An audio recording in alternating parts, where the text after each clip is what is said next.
Hello. So right now I am in terrace. मैंने आपको tour में भी, घर के टूर में भी मैंने आपको टेरेस जो है नहीं दिखाया था, तो मैं अभी आपको एक स्मॉल ओवरव्यू देता हूँ टेरेस का। लेकिन आपको मैं व्यू भी दिखाता हूँ, बिकॉज व्यू भी जो है वो अमेजिंग है।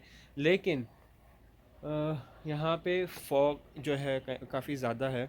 सो अभी तो विजिबिलिटी ठीक है, बट रात में तो कुछ भी नहीं समझ में आता। यहाँ पे भी कुछ नहीं समझ में आ रहा है। See this. तो यहाँ पे ये फॉग है, ठीक है ना। देखो ये बिल्डिंग है, बट वो भी इतनी क्लियर विजिबल नहीं है, विजिबिलिटी नहीं है, ठीक है ना।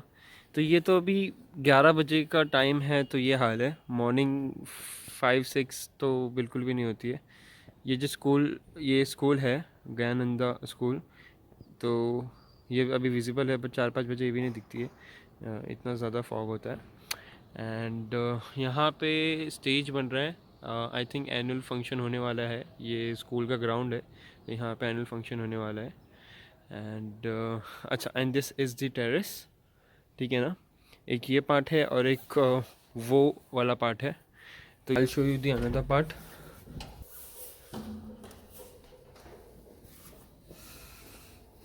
सो ये क्लियर करवाया था, साफ़ सफाई करवाई थी, कल ही करवाई थी। तो ये हाल हो गई है।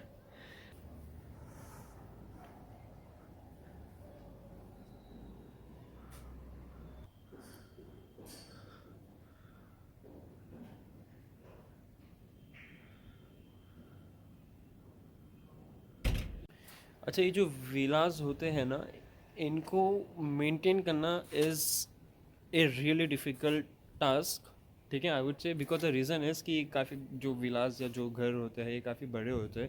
तो लेट्स सपोज अगर 2 फ्लोर्स के है, फिर उसमें रूफ भी होता है, बेसमेंट भी होता है, राइट।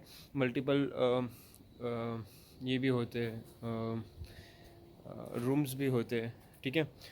लेकिन अगर मैं देखूँ, अगर कोई एक बंदा रह रहा है, तो अब जैसे कि फॉर एग्जांपल अगर मेरा घर है इन मुंबई में, तो वहाँ पे आई थिंक 2 4 5 6 5 या 6 बेडरूम है, ठीक है। तो उसमें कैसा होता है ना कि हर एक फैमिली जो है वहाँ पे रह रही होती है, तो वो अपना रूम की रिस्पॉन्सिबिलिटी लेती है, वो अपना घर जो है साफ़ करती है, साफ़ करते हैं, ठीक है। फिर किचन भी जो है नॉर्मली सारे लोग एक साथ कुक कर रहे होते हैं, तो फिर वो लोग भी जो है किचन का टेक केयर कर लेते हैं।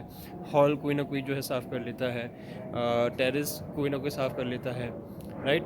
लेकिन लेट सपोज अगर एक घर है जहाँ पे वो अकेला रहता है, 5-6 बेडरूम का घर है, चाहे वो अपार्टमेंट ले लो या चाहे वो विला ले लो। बट अगर वो अकेला जो है, अगर वो साफ़ सफाई एंड ऑल दैट मेंटेन रख रहा है, तो उसके लिए काफ़ी डिफिकल्ट टास्क हो जाता है, क्योंकि वो एक बेडरूम में रह रहा होता है, राइट।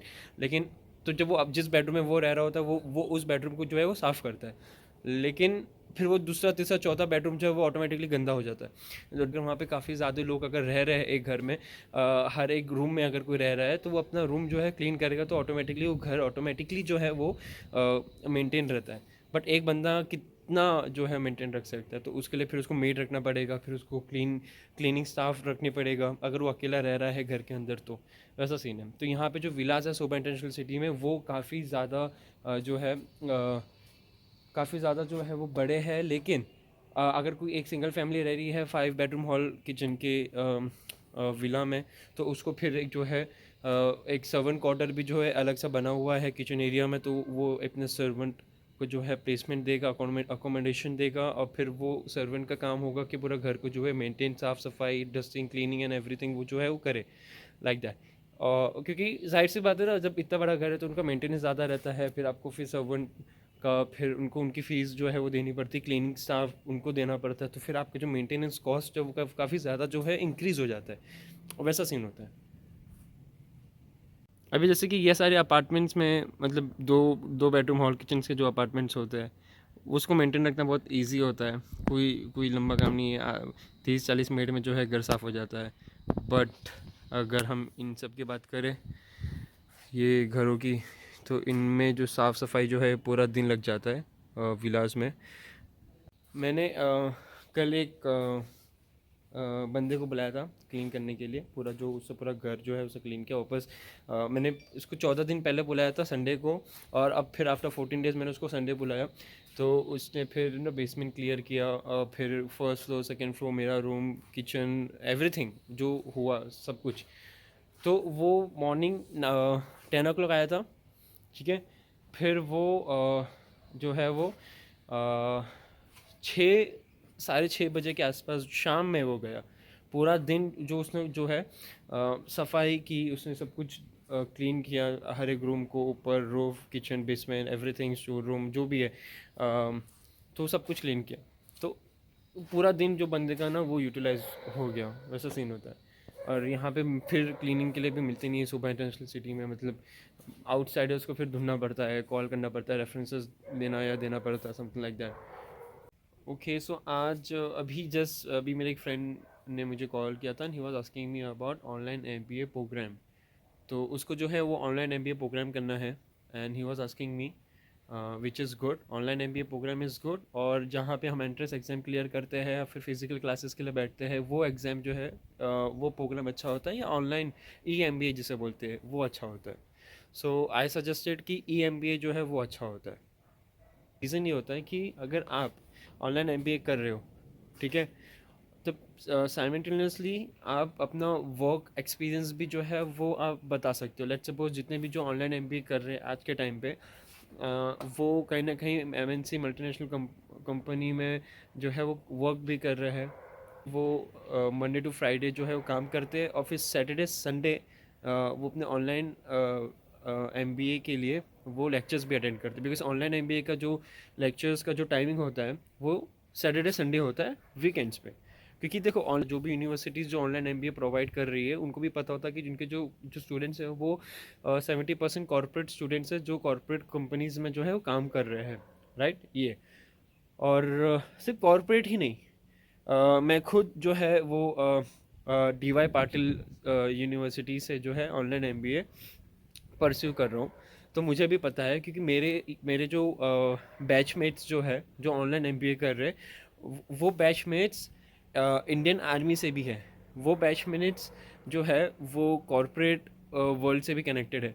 मेरे बैचमेट्स में डॉक्टर्स भी है, जो डेंटिस्ट भी है, जो आई स्पेशलिस्ट भी है, ये डॉक्टर्स भी जो है ऑनलाइन एमबीए जो है कर रहे हैं। सो जब जो मेरे मेंटोर था, मेरी उनसे बात हुई थी, तो उन्होंने एक ग्रुप बनाया हुआ था। तो उस ग्रुप में इंडियन आर्मी ऑफिसर्स भी थे, उस ग्रुप में जो है डॉक्टर्स भी थे, उस ग्रुप में काफ़ी कॉरपोरेट एम्प्लॉयज़ भी थे, राइट। तो उन्होंने फिर वो ग्रुप बना के फिर उसको हटा दिया था, ये बोल के कि काफ़ी नंबर्स जो है वो लीक हो रहे हैं। देन उसके बाद फिर मैंने मेंटोर्स की परमिशन लेके एक ग्रुप जो है मैंने जो तैयार किया था, और वो ग्रुप में जो इंडियन आर्मी ऑफिसर्स भी है, डॉक्टर्स भी है, एम्प्लॉयज़ भी है, काफ़ी लोग जो है वो ऑनलाइन एमबीए जो है परस्यू कर रहे हैं, वो लोग भी हैं, नॉर्मल लोग। इसमें कैसा होता है ना कि लेट्स सपोज फॉर एग्जांपल, अगर आप ऑनलाइन एमबीए जो है वो अगर आप करते हो, तो फिर आप अपना वर्क एक्सपीरियंस भी बता सकते हो। ये एक प्लस पॉइंट है कि आपने काम भी किया हुआ है और आपने एमबीए भी किया हुआ है, ये चीज़ आप जो है वो बता सकते हो। एक और चीज़ है, लेट्स सपोज फॉर एग्जांपल के तौर पे मैं जो है वो एमबीए करने के बाद कनाडा कनाडा जाने वाला हूँ एग्जांपल के तौर पे।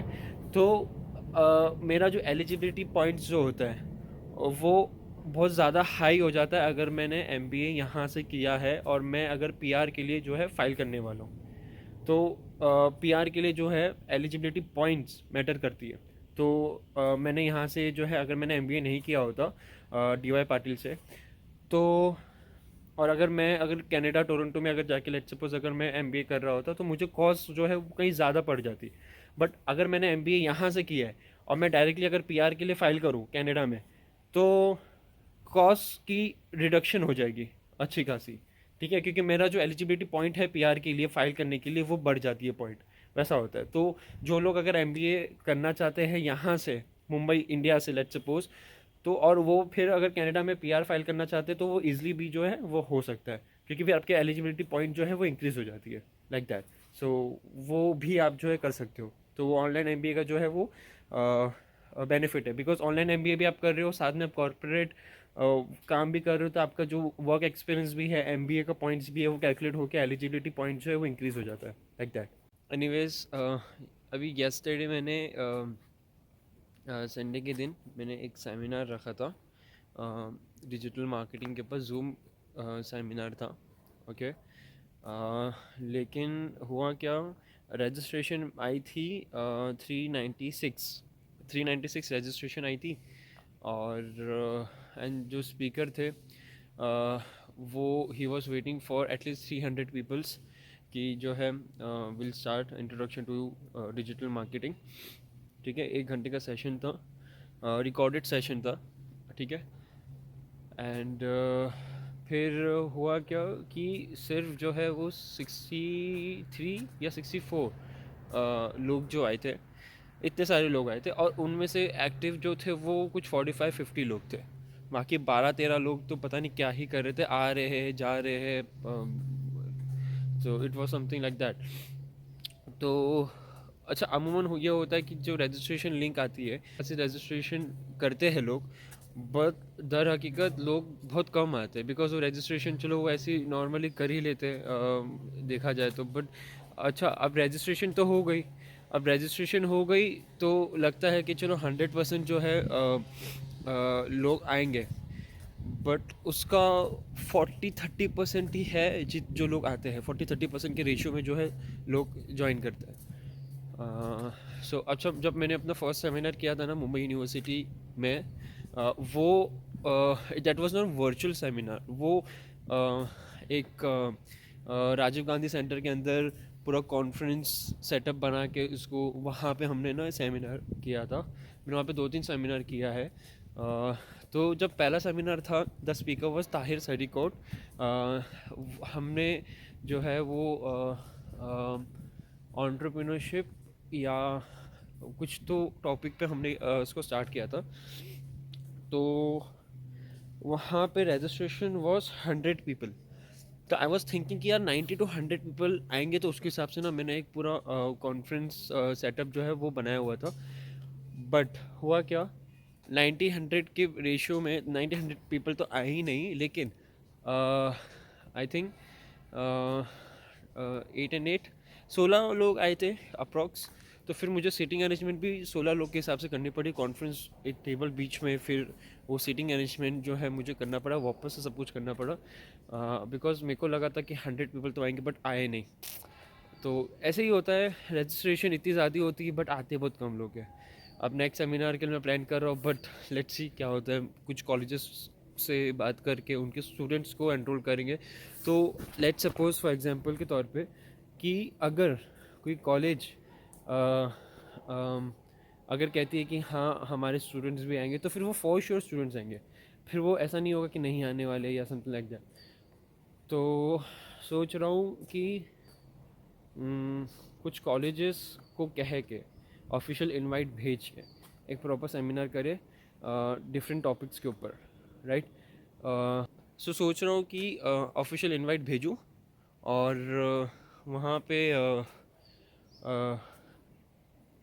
कॉलेजेस को और कॉलेजेस के स्टूडेंट्स को इनवाइट करूँ सेमिनार में। तो इससे क्या होगा कि कॉलेज की रिस्पॉन्सिबिलिटी होगी कि वो स्टूडेंट्स को तैयार करे और स्टूडेंट्स को कहे कि ये पर्टिकुलर सेमिनार को अटेंड करना है, तो फिर रिज़ल्ट जो है वो पॉजिटिव आता, तो वो शायद से इम्प्लीमेंट करेंगे, एंड आई होप कि वो पॉजिटिव होगा।